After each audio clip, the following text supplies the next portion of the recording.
le poison coulait dans ma gorge comme un serpent froid, et je voyais déjà les ombres de la mort danser sur les murs lambrissés de notre dîner familial à Saint-Germain-des-Prés. Ma belle-mère, avec son sourire de porcelaine fêlée, leva son verre de Chablis et murmura « À la famille, chérie, celle qui nous unit pour toujours ». Et là, dans ce salon imprégné d'odeur de lavande et de trahison, je compris que mon mari, l'amour de ma vie, avait versé le cyanure dans ma coupe, pour hériter de tout et pour elle, sa mère, qui tirait les ficelles depuis le berceau. Je me suis réveillé en sursaut, le cœur battant comme un tambour de la Révolution, mais ce n'était pas l'hôpital de la Salpêtrière où j'étais censé agoniser. Non, j'étais là, dans mon lit king-size de l'appartement haussmannien du Marais, les draps de soie encore frais du matin de notre mariage, 3 ans plus tôt. Mon corps de 28 ans, intact, vibrant, et mon reflet dans le miroir ancien, pas de rides creusées par la haine, pas de cicatrices d'une vie volée. J'étais revenu. 36 mois avant ma mort, avant que le monde ne s'effondre sous le poids de leurs mensonges. Et cette fois, je ne serais pas la mariée innocente. Je serais la tempête qui les engloutirait tous. Paris bruissait déjà sous mes fenêtres, indifférente à ma renaissance, mais moi, Élise Moreau, je sentais le feu de la vengeance couver dans mes veines. Ils pensaient m'avoir enterré avec un scandale bidon de dette et d'adultère fabriqué de toutes pièces. Mais les morts ne parlent pas, n'est-ce pas? Sauf quand on les ressuscite. SS1. Les rues pavées du Marais s'éveillaient sous un ciel de plomb, ce genre de gris parisien qui colle à la peau comme un reproche. J'avais ouvert les yeux à cette heure précise, pile comme ce matin fatidique où j'avais dit « oui » à Antoine dans la petite chapelle de Saint-Sulpice, entouré de roses blanches et de regards complices. Sauf que maintenant, je savais. Je savais pour les textos effacés sur son téléphone, pour les rendez-vous secrets avec sa secrétaire blonde, et pour le plan machiavélique ourdi par sa mère, Viviane Delaunay, cette vipère en tailleur Chanel qui avait élevé son fils à l'école de la perfidie aristocratique. Je me levai, les jambes tremblantes non pas de joie nuptiale, mais d'une rage contenue qui me faisait grincer des dents. Mon alliance scintillait à mon doigt, un anneau d'or pur acheté avec l'héritage de mon père, l'héritage qu'Antoine et Viviane convoitaient depuis le premier jour. Papa, ce vieux notaire de province mort trop tôt d'un cancer foudroyant, m'avait laissé une fortune modeste mais solide, la maison familiale à Bordeaux, des vignobles en Gironde, et un compte en banque qui faisait saliver les avides. « Prends soin de toi, ma Élise », avait-il murmuré sur son lit de mort. Et j'avais pris soin, oh oui, jusqu'à ce qu'il me dévore vivante. Dans la cuisine, je préparais un café noir, amer comme la vérité que j'allais déterrer. Antoine dormait encore dans la chambre, ronflant légèrement, son corps athlétique étalé comme un roi fainéant.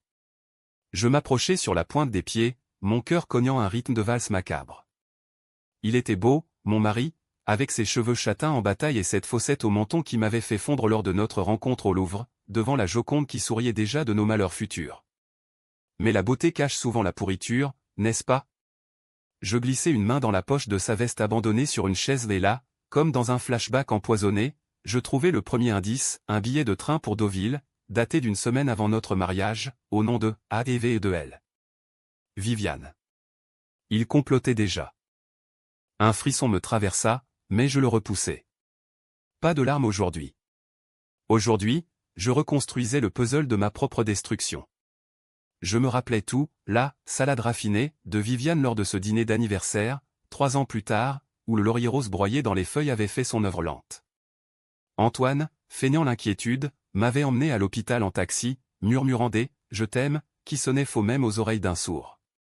Et Viviane, dans l'ombre, avait orchestré le reste, faux témoignage de mes dettes de jeu, une liaison inventée avec un amant imaginaire, et un testament falsifié où je léguais tout à Antoine, par amour. Il m'avait tué 2 fois, une fois physiquement, une fois en souillant mon nom. Je sortis, laissant Antoine à ses rêves coupables. Les boulevards Haussmann regorgeaient de Parisiens pressés, ces fantômes élégants en Burberry et écharpe Hermès, ignorant que sous la surface, la ville bouillonnait de secrets aussi sombres que la Seine la nuit. Je marchai jusqu'au café de Flore, ce bastion des intellectuels maudits, et commandai un croissant et un expresso. Assise à une table en terrasse, je sortis mon téléphone ou le même modèle que j'avais jeté en hurlant lors de ma dernière dispute avec Antoine. J'ouvris une note, plan de vengeance. Première étape, infiltrer leur monde sans qu'ils suspectent rien. Jouer la mariée amoureuse, la belle-fille dévouée. Les laisser s'enfoncer dans leur toile, pendant que je tirais les fils un à un. Mon premier appel fut pour Sophie, ma meilleure amie, celle qui avait pleuré à mon enterrement sans savoir la vérité. Élise. Ma chérie, tu es en vie? Sa voix, ce mélange de joie et d'hystérie typiquement français, me fit sourire pour la première fois. Nous convînmes d'un déjeuner au Coq Rico, près de l'opéra. Sophie était avocate, spécialisée en droit des successions et ironie du sort, c'est elle qui avait validé mon testament original, avant qu'il ne le trafique. Je lui dirais tout, ou presque. Pas la résurrection, bien sûr, ça passerait pour de la folie. Juste des doutes, des soupçons, pour planter les graines. En attendant, je flânais dans les galeries du Marais, ces antres d'art contemporain où les prix exorbitants masquent souvent des âmes vides. Je m'arrêtais devant une toile abstraite, des éclats de rouge et noir évoquant un cœur brisé. C'était comme moi, fracturé, mais prêt à éclabousser le canevas de leur sang métaphorique. Mon téléphone vibra, un message d'Antoine. « Bonjour mon amour, réunion ce matin. Dîner avec maman ce soir? Bisous. Maman. » Le mot me donna la nausée. Je répondis, « Parfait, j'ai hâte. Je t'aime. » 3 mots empoisonnés, en retour. Le déjeuner avec Sophie fut un tour de force. Assise sous les lustres en cristal, nous dégustâmes des huîtres de Cancale, fraîches et salées comme les larmes que je retenais. « Écoute, Élise, dit-elle en sirotant son Sancerre, si tu soupçonnes Antoine d'infidélité ou pire, on peut vérifier les comptes. Ton père t'a laissé des protections. » Je hochai la tête, feignant la vulnérabilité. C'est Viviane qui m'inquiète. Elle me regarde comme si j'étais un obstacle. Et ses dîners. Toujours ces plats étranges. Sophie fronça les sourcils, son esprit juridique déjà en marche. On creuse. Discret. Mais Élise, si c'est grave. La police. La police? Ces bureaucrates engoncés dans leurs uniformes bleus, qui avaient classé ma mort comme « suicide déguisé en accident ». Non. La vengeance serait intime, chirurgicale, à la française, élégante, impitoyable, et sans appel. De retour à l'appartement, je fouillai méthodiquement. Le bureau d'Antoine, avec ses dossiers impeccables, révéla un coffre-fort aux combinaisons, notre date de mariage, bien sûr, 14 juillet, fête nationale, ironie patriotique. À l'intérieur, des lettres jaunies de Viviane à son défunt mari, un banquier ruiné par des spéculations hasardeuses. « Notre fils doit épouser l'argent, pas l'amour », écrivait-elle. Et une photo, Antoine, enfant, serrant une poupée ensanglantée, un indice sur un secret plus sombre. Je rangeais tout, le cœur serré. Le passé de Viviane remontait à une affaire d'escroquerie dans les années 80, couverte par l'argent familial. Elle avait ruiné des vies pour survivre. Maintenant, c'était mon tour de la ruiner. Le dîner avec Viviane fut un ballet de faux-semblants. Dans son hôtel particulier du 7e arrondissement, près des Invalides, les chandelles vacillaient sur une table dressée comme pour un opéra tragique. Elle arriva en perles et soie noire, son chignon impeccable masquant des cheveux grisonnants. « Ma chère Élise, roucoula-t-elle en m'embrassant les joues, tu rayonnes. Le mariage te va si bien. » Antoine, à mes côtés, pressa ma main sous la table, un geste possessif, maintenant que je le voyais clair. Le premier plat, une salade, bien sûr, raffinée, avec des figues et du roquefort. Je la fixai, un instant figé. Elle sent. Divin, dis-je, la voix tremblante. Viviane sourit, ses yeux comme des éclats de glace. Une recette de famille. Attention, chérie, certains ingrédients sont indigestes si on en abuse.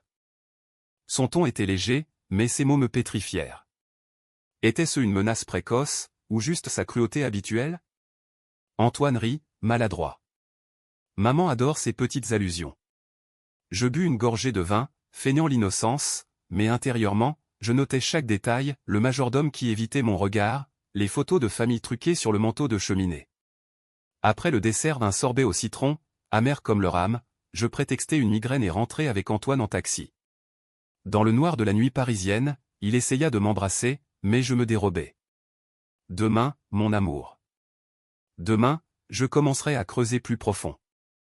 Cette nuit-là, allongé à côté de lui, je revis ma mort en boucle, les convulsions, les mensonges aux urgences, le cercueil blanc sous la pluie de Père-Lachaise.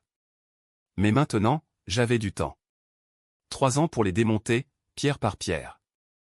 Et le premier coup serait porté au cœur de leur empire, les vignobles de Bordeaux, que Viviane convoitait pour relancer sa fortune défaillante. J'avais les clés, les codes, les contacts. Il pensait me contrôler, il se trompait. La mariée était une veuve en devenir, et Paris serait le théâtre de sa revanche. Les jours suivants s'écoulèrent en un tourbillon de normalité feinte. Je repris mon travail à la galerie d'art du Louvre, cataloguant des toiles de maître qui semblaient murmurer des avertissements, la dentelière de Vermeer, avec ses doigts délicats tissant un piège invisible. Antoine, banquier ambitieux chez BNP Paribas, rentrait tard, sentant le parfum bon marché d'une autre. Je ne disais rien, souriant à ses excuses bidons. Mais le soir, seul, je compilais, email piraté via un logiciel discret acheté en ligne, merci, dark web parisienne, relevé bancaire falsifié montrant des transferts vers un compte offshore à Monaco. Viviane finançait une vie parallèle pour Antoine et pour elle-même. Sophie m'aida à tracer les fonds. C'est du blanchiment, Élise. Si on alerte la DGCCRF, ils sautent. Mais non, pas encore. Je voulais les voir supplier. Un soir, lors d'une réception au musée d'Orsay, je coinçai le majordome de Viviane, un vieux breton nommé Henri, dans un couloir sombre. « Monsieur », murmurai-je, glissant un billet de 100 € dans sa poche, « ma belle-mère a-t-elle des habitudes inhabituelles avec ces herbes ?» Il pâlit, balbutia, « Madame est experte en botanique. Certaines plantes, de son jardin à Deauville, sont toxiques. Pour les indésirables. Le poison. Confirmé. Mon premier acte de vengeance fut subtil, une lettre anonyme à l'inspecteur des impôts, signalant des irrégularités dans les déclarations de Viviane. Rien de mortel, juste assez pour déclencher un audit. Elle appela le lendemain, furieuse, « Élise, chérie, as-tu vu des papiers chez Antoine ? La fiscalité est si intrusive. » Je feignis l'innocence, « Oh, Viviane, les Français et leurs taxes. C'est la vie. » Elle raccrocha, un sifflement de serpent. Antoine, lui, devint distant, soupçonneux. Parfait.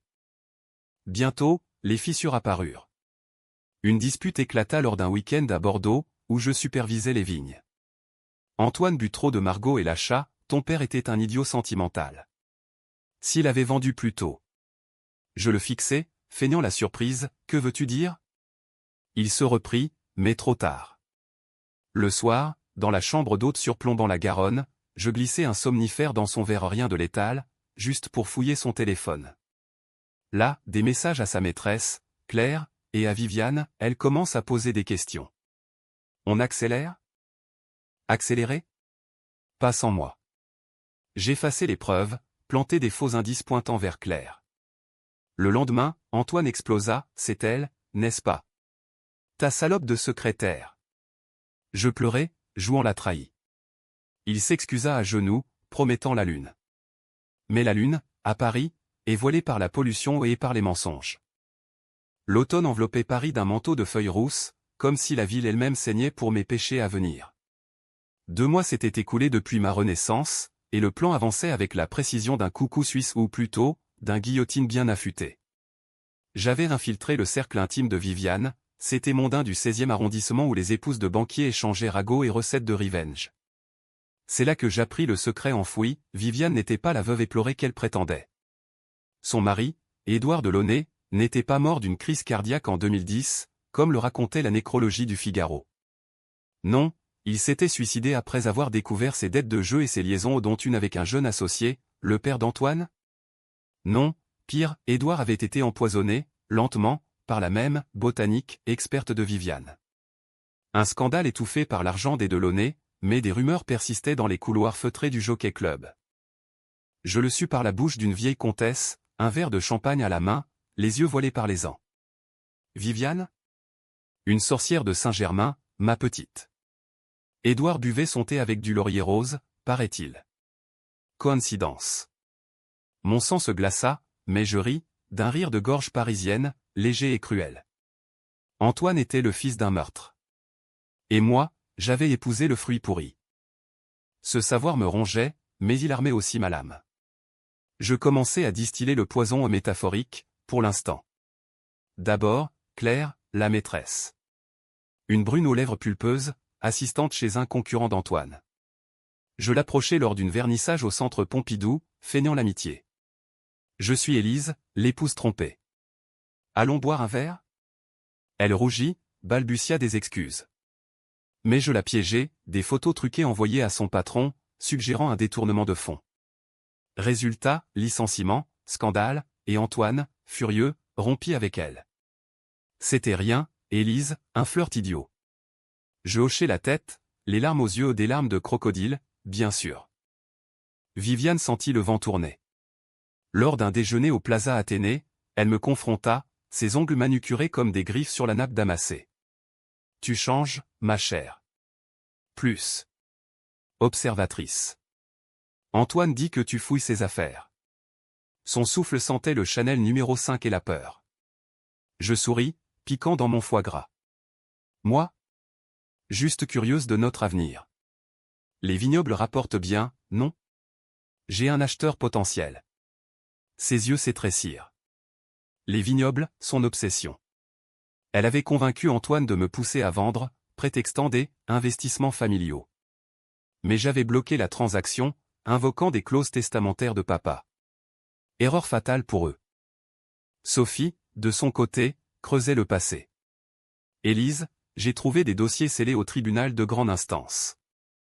L'affaire Édouard, classée sans suite, mais des analyses toxicologiques suspectes. Si on rouvre. Je l'arrêtai. Pas encore. Laisse-moi les mener au bord du gouffre. Car le gouffre, à Paris, et la Seine et je les y noierai, ensemble. Le coup suivant fut plus osé, une intrusion nocturne chez Viviane. Sous couvert d'une soirée théâtre au Châtelet, je dupliquai ses clés grâce à Henri, le majordome corrompu par ma générosité croissante.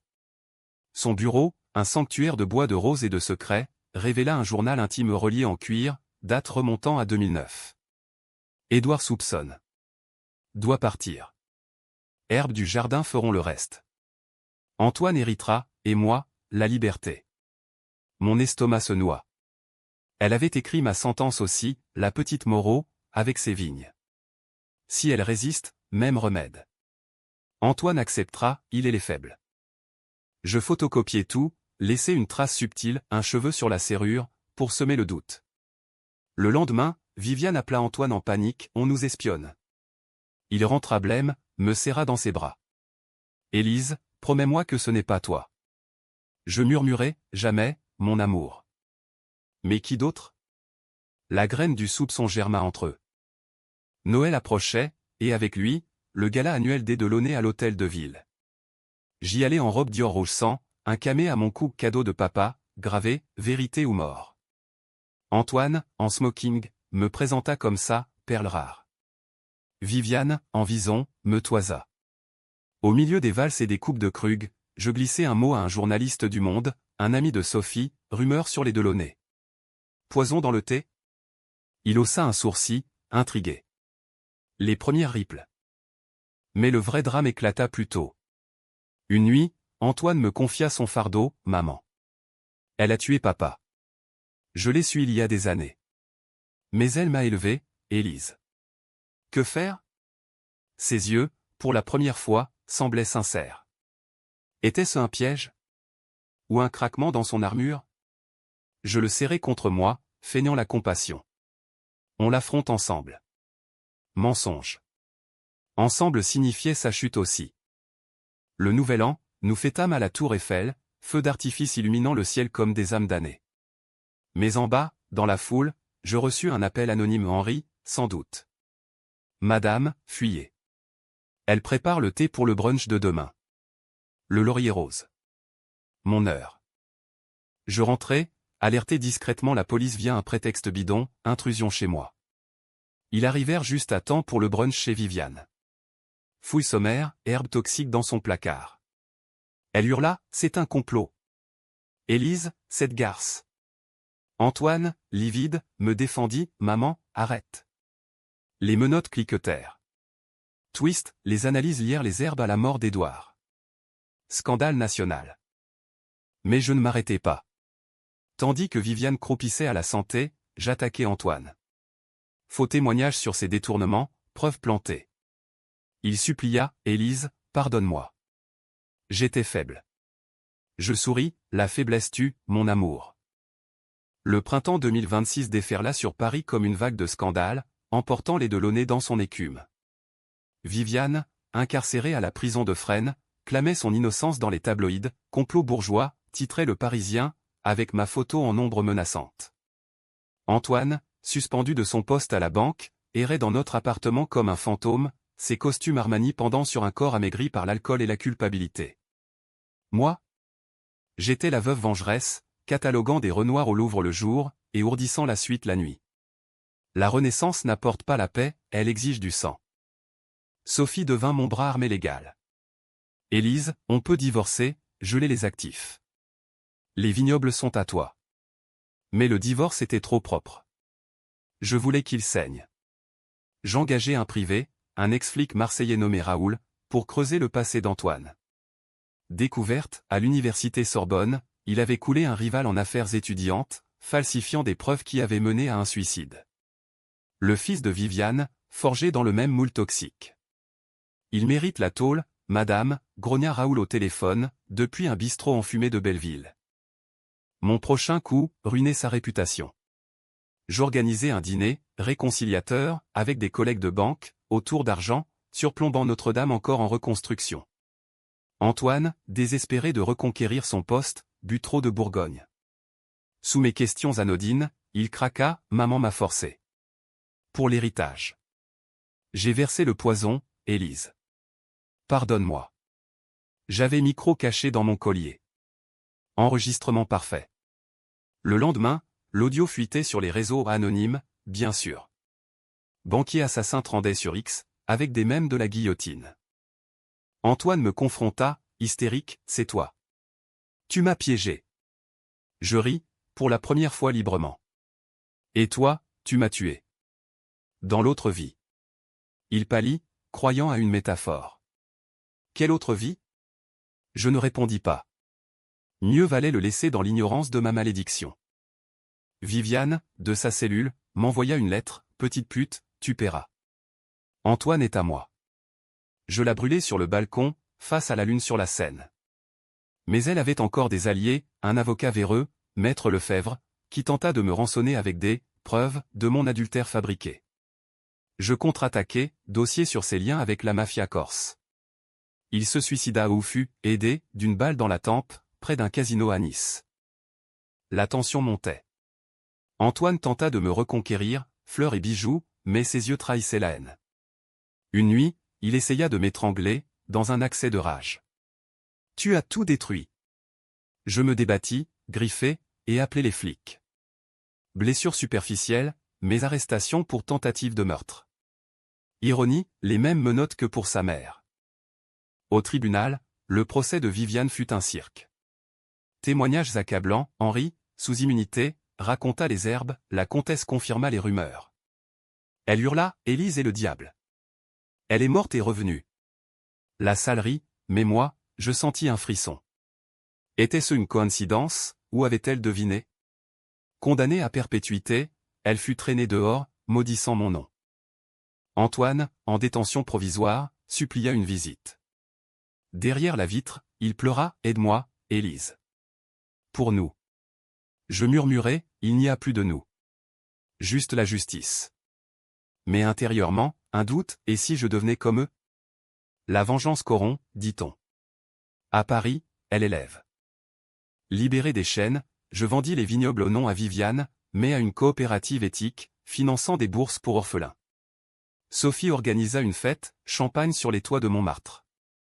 À la nouvelle Élise, Tostat et elle. Mais la nuit, seule, les cauchemars revenaient, ma mort, leur rire. Puis, le twist, une lettre d'Antoine, avant son procès. Je sais pour ta renaissance. J'ai trouvé ton journal, celui que tu n'as pas écrit, mais que j'ai lu dans tes yeux. Tu es morte, Élise. Et je t'ai tuée parce que je t'aimais trop, et maman trop. Pardonne. Mon journal? Impossible. À moins que. Dans l'autre vie, j'en avais tenu un. Non. Il bluffait. Ou pire, il avait un allié dans ma propre maison. Paranoïa s'installa. Qui d'autre savait? Sophie? Raoul? Je fouillais tout. Découverte, un mouchard dans mon téléphone, planté par Antoine avant sa chute. Mais il avait un complice, Claire, revenue des cendres, jalouse. Elle m'appela, il m'a tout dit. Pour te tuer à nouveau. Rendez-vous au Pont des Arts, minuit. L'été 2026 étouffait Paris dans une chaleur moite, transformant les boulevards en fours où mijotaient les secrets. Le Pont des Arts, ce pont des cadenas d'amour brisés depuis l'interdiction de 2015, semblait un choix poétique pour mon piège final. Minuit approchait, la Seine léchant les piliers comme une langue avide. J'arrivais en taxi, un spray au poivre dans mon sac Birkin, le cœur battant un tango argentin, passion et danger mêlés. Claire m'attendait, silhouette élancée en trench Burberry, cigarette aux lèvres. Élise, sifflatait-elle, tu as ruiné sa vie. Antoine est innocent, c'était-elle. Mensonge évident, mais je jouais le jeu, prouve-le. Elle sortit un USB, enregistrement. Il voulait te quitter, pas te tuer. Je feignis l'intérêt, m'approchant. Au dernier moment, je vaporisai. Elle s'effondra, toussant. Menottes improvisées avec mon foulard, appel à la police, tentative d'extorsion. Au commissariat du premier, l'inspecteur Moreau, ironie du nom, me félicita. Vous avez du cran, madame. Claire avoue, Antoine l'avait payé pour te harceler, pour te pousser au suicide. Comme la première fois, dit-elle. La première fois. Mon sang se figea. Était-ce un écho de ma mort passée, ou un bluff? Peu importe, c'était la fin. Le procès d'Antoine fut le clou du spectacle. À la cour d'assises de Paris, sous les lambris Renaissance, les jurés, un mélange de bourgeois et d'ouvriers parisiens, écoutèrent l'enregistrement, virent les preuves. Viviane, via visioconférence depuis Fresnes, hurla, mon fils est pur. C'est elle, la sorcière revenue des morts. Le juge tapa du marteau. Condamnation, 20 ans, pour complicité de meurtre et tentative. Dehors, la presse assaillit, l'affaire de Launay, empoisonnement et renaissance. Un titre du Canard enchaîné, la mariée morte rit la dernière. Je souris au flash, mais intérieurement, le vide. Vengeance accomplie, mais à quel prix? J'avais perdu mon innocence, mon amour même si faux. Sophie m'emmena en Gironde, aux vignes vendues, pour guérir. Sous les chênes centenaires, nous bûmes du vin nouveau. Et maintenant, Élise, demanda-t-elle. Vivre, répondis-je. Mais la nuit, les fantômes dansaient, papa, Édouard, moi-même. Puis, le vrai twist, une visite surprise à Bordeaux. Un homme, quarantaine, yeux verts comme les miens. Je suis ton frère, Élise. Papa m'a caché pour me protéger de ses dettes. J'ai suivi l'affaire. Tu as vengé notre sang. Frère? Un secret de plus, enfoui par papa. Il s'appelait Julien, viticulteur en Australie, revenu pour les funérailles imaginaires de ma mort. Ensemble, nous reclamâmes une vigne familiale restante. Amour fraternel, tardif mais pur. Antoine, en cellule, appris par un gardien, elle a un frère. Elle n'était pas seule. Désespoir final. Viviane, dans sa solitude, écrivit une dernière lettre, tu as gagné. Mais la mort n'oublie pas, elle se pendit ce soir-là. Fin d'une lignée maudite. L'automne 2026 rougissait les feuilles des Tuileries, et Paris, ma ville de cendres et de phénix, m'accueillait comme une amante repentante. Julien et moi avions transformé la vigne en domaine bio, Renaissance, un nom qui sonnait comme une prophétie. Les vendanges étaient joyeuses, rires, musique occitane, et un futur s'enchaîne. Sophie, maintenant associée, gérait les contrats, Raoul veillait au loin. J'étais entière, ou presque. Mais la vengeance laisse des cicatrices. Des nuits d'insomnie, où je revivais le poison, les mensonges. Un jour, au Louvre, devant la victoire de Samothrace, ailée et triomphante, je pleurais. Pour l'Élise morte, pour l'amour trahi. Un touriste me demanda, ça va, mademoiselle? Je souris, oui. C'est la beauté qui fait mal. Antoine m'écrivit une dernière fois, avant son transfert à Clairvaux. Je mérite l'enfer. Mais sache, je t'ai aimé, vraiment, au début. Adieu. Je brûlai la lettre, dispersant les cendres dans la Seine depuis le Pont-Neuf. Adieu, en effet. Fin heureuse? Pas tout à fait. L'habit KCH aux tragédies grecques plane toujours. Mais à la française, avec élégance, un verre de Bordeaux à la main. Je marchais vers l'avenir, le passé guillotiné derrière moi. Paris, éternel, m'attendait. Et si je renaissais encore? Mieux vaut ne pas tenter le diable.